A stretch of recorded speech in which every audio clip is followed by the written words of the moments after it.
Right, going to make these videos again to try and address some of the issues that people are having. Okay, so this is in regards to stationary earth, so that we can hopefully get some clarity on the whole thing for people. Right, so stationary earth has massive problems. First and foremost, the earth's not a globe, right? And just because the earth's not a globe doesn't mean to say you stop thinking, stop asking questions. There's many things that people don't comprehend, myself included, and it's a learning curve, a lot of stuff. But one thing's for sure, I accept reality for what it is and what it demonstrates to me, and the only thing that I can go by is demonstration. So, you know, let me look at this for you. Right, let's have a wee look.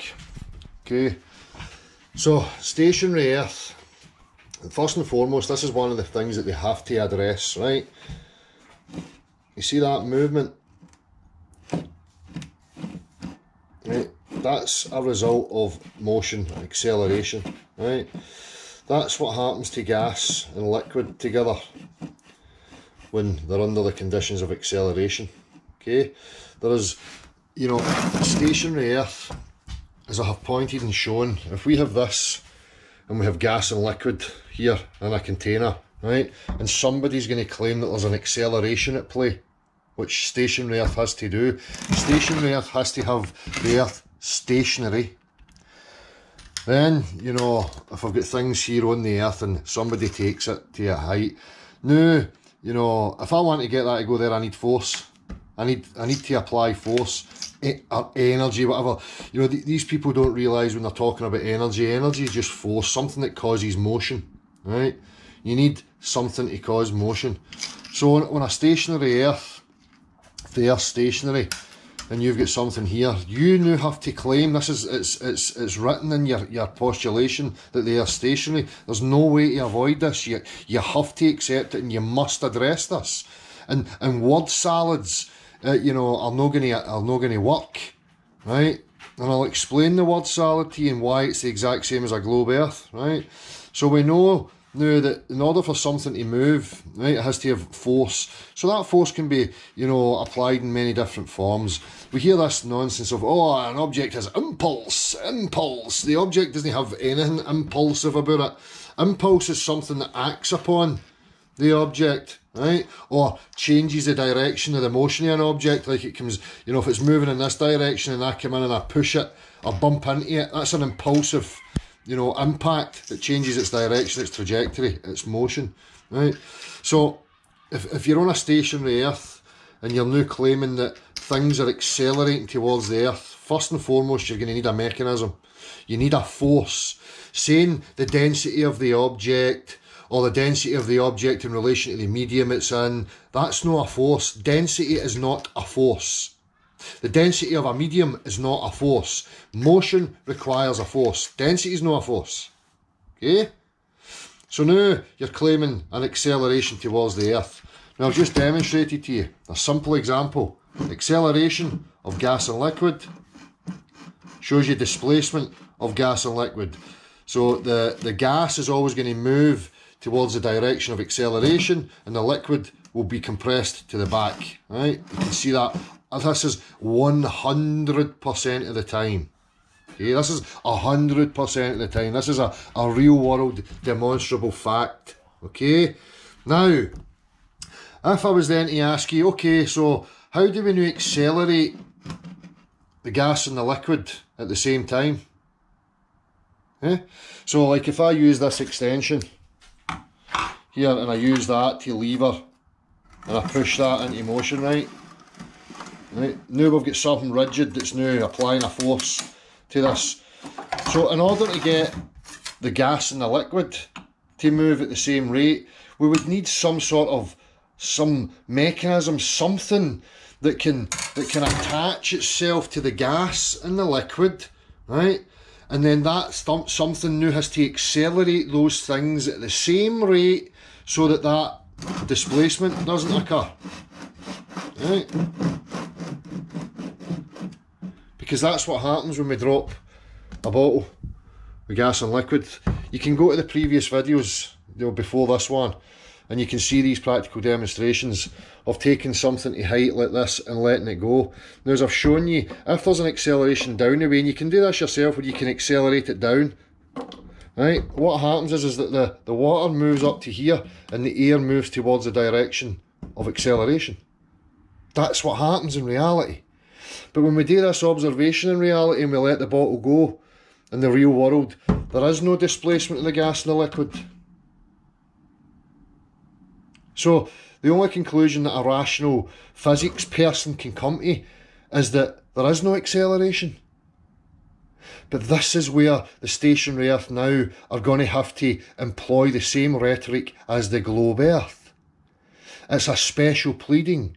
The special pleading part is that on this downward vector, you're trying to invoke some force that holds the gas and the liquid in their relative positions so that no displacement occurs.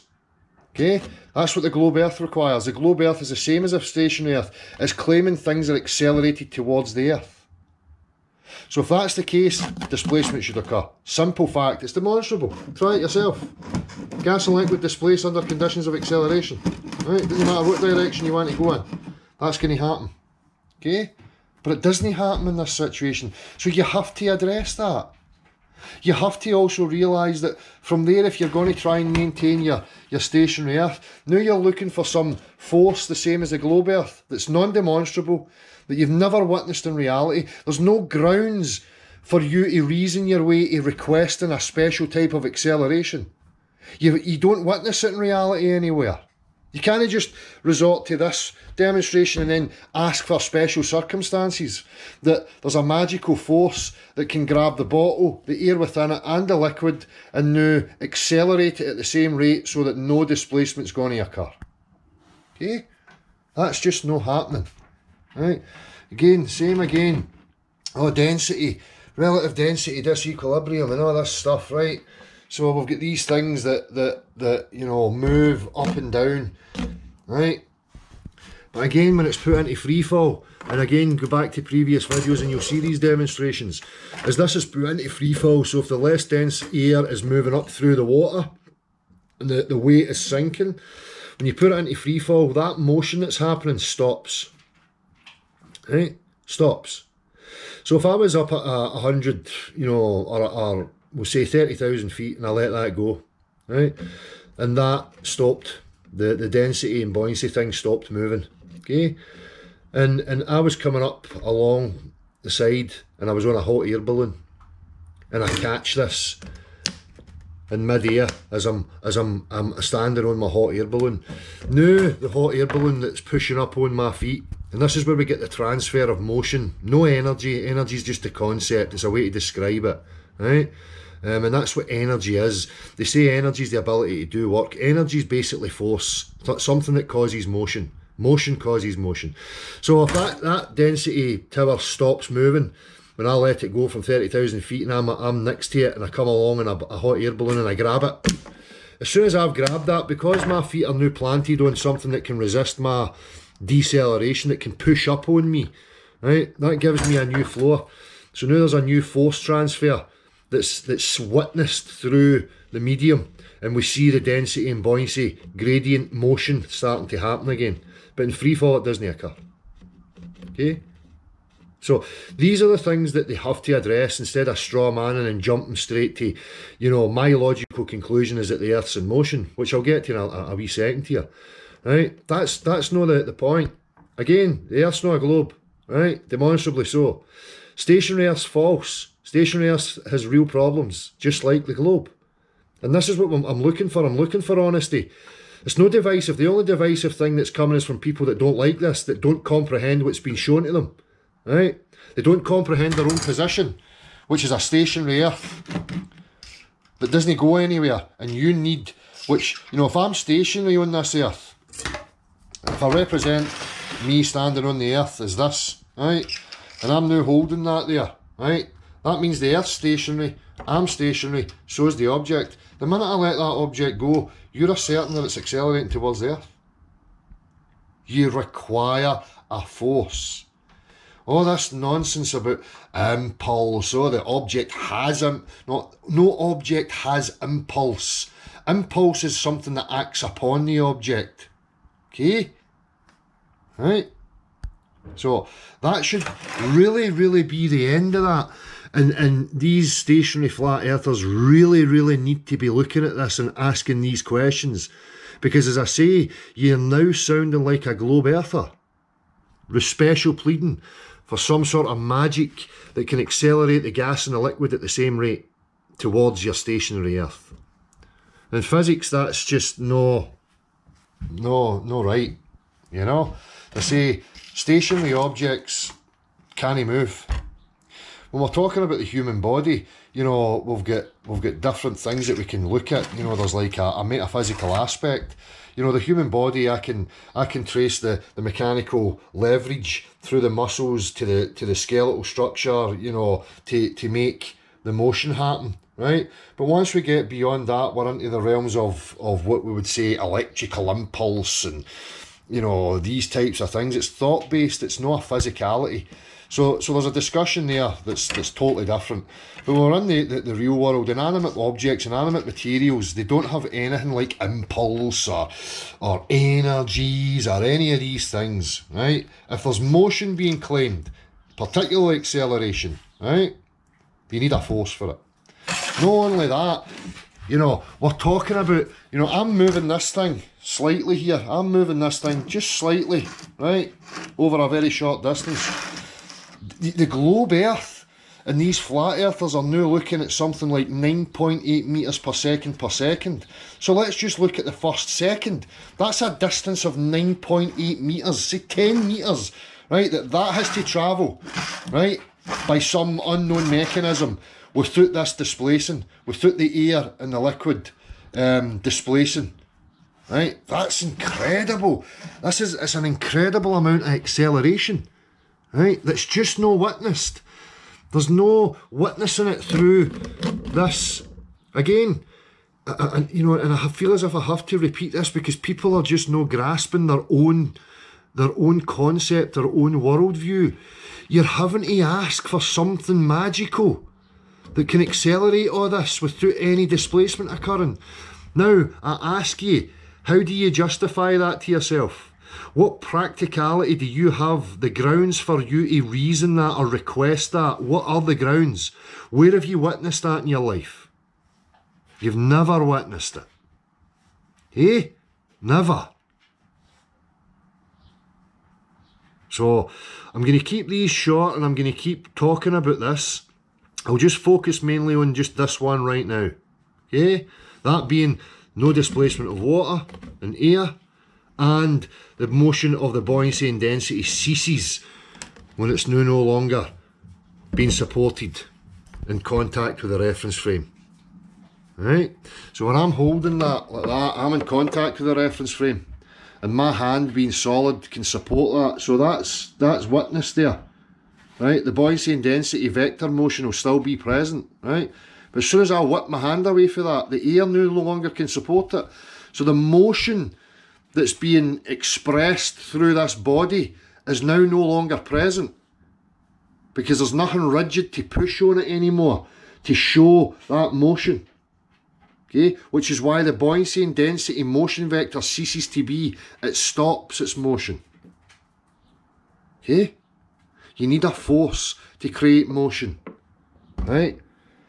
And this is why I come to that conclusion. There is no other conclusion I can come to unless I lend myself to some special pleading, you know, nonsensical, non-demonstrable, you know, physics. Right? You don't have, you know, acceleration without displacement of gas and liquid in reality. So you don't get to plead for it on this vector. And as I said, I showed you and we've shown in previous videos that what acceleration downwards actually looks like. And again, it's not even over 10 metres, and there's a massive displacement of the air and the liquid within it.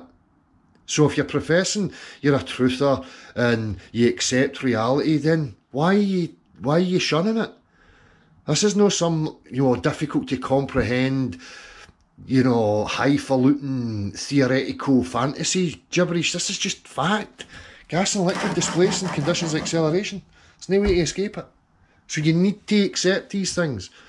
And this, you know, again, people at Flatzoid messaging me about debate. No, listen, I've been an open platform before any of you people ever arrived. I don't monetise. I'm not here to debate ideas and beliefs. I'm here to discuss reality, practicality, the implications of which, where we go, what our reasoning is surrounding it, why I come to the conclusion I'm willing to have a rational, reasoned discussion. I'm not willing to listen to impulse and oh, it's more dense than the medium so it moves, eh? I'm not listening to imbecility like that anymore, right? It's a fact. Motion requires a force, okay? So if you're claiming acceleration, you need to account for that. You've got a stationary Earth with things apparently accelerating towards it, with absolutely no reason to believe that, other than your own incredulity to comprehend the other possibilities of what is actually happening in reality, which I will cover in the next video, in regards to my conclusion and the possibilities of what type of motion is going on with the Earth. Because again, they're all jumping to straw man misrepresentations. Now apparently I'm claiming it's a rotating disc, and I mean, these people are just getting really desperate now. Really desperate. I'll talk about my conclusions and why I came to the conclusion, and then my thoughts on the possibilities of what is actually happening with Earth by using practical examples again. Okay? So I invite anybody for that. These points that I've made must be addressed, must be accounted for. Your flat Earth is never going to go anywhere, because people are just going to laugh at you when you continually say stupid things. Stationary Earth, stationary object, impulse, magic. Oh, it's not being supported. It's less dense and more dense than the medium. Density is not a force. Okay? Never will be. So face up to it. Quit attacking genuine people and misrepresenting genuine people. You've been shown the things that you must address. They're very simple. No displacement of gas and liquid under the conditions that you claim are acceleration. What's your grounds for that? Why does your motion of buoyancy and density cease when it's no longer attached to something that's connected to the Earth that can support it? That being resist it. That's something that's solid enough to support it and resist it. Okay?